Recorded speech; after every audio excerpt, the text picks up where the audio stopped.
great to be here in the heart of the Hunter Valley, as you rightly put it, on what's an important day for affordable, reliable energy for people in New South Wales, but people right across the East Coast. And this is an important announcement of the government's commitment to a 660 megawatt gas open cycle generator, which will be able to keep the lights on when it's really needed and put downward pressure on prices when it's really needed. Now this is a good day for jobs. It'll create jobs during construction, of course, and ongoing jobs, but importantly the jobs of all of those workers who rely on affordable, reliable energy for their living, for their businesses. A good day for households in having affordable energy, of course. A good day for having reliable energy that is needed at a time when we're looking at the prospect in 2023 of losing 1,600 megawatts of capacity when Liddell closes down not far from here.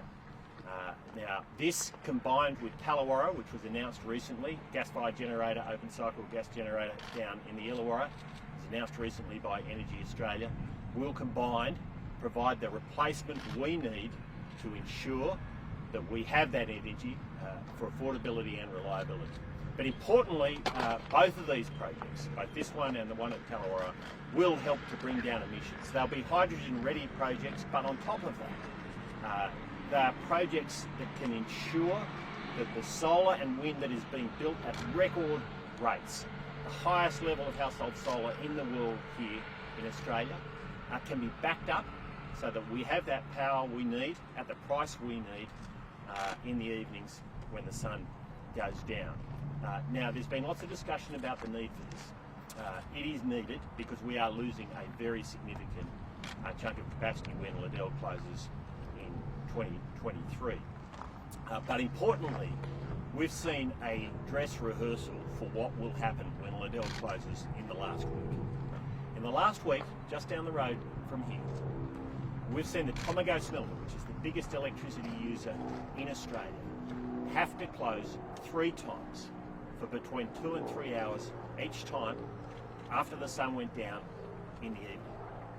On all 3 occasions, they had to take out significant parts of their capacity, their demand, to keep the grid working and to put downward pressure on prices. Despite that, the price went yesterday afternoon from $41 to $14,000 at the peak.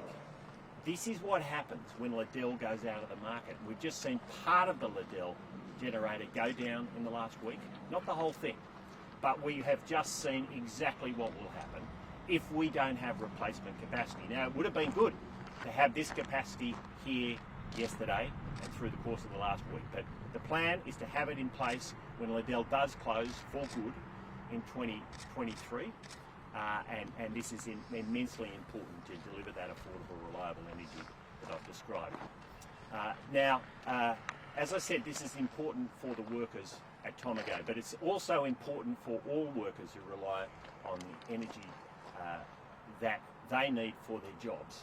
And there is a big question here, which is, will Labor support those jobs?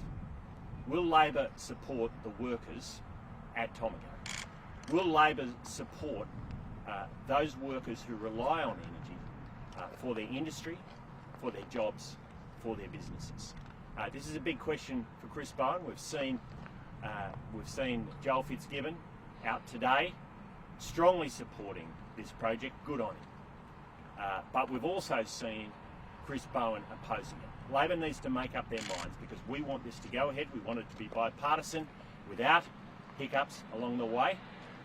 It must be in place by 2023, and it must be in place to ensure that we don't see that spike in prices or loss of reliability that is so important to people right across New South Wales.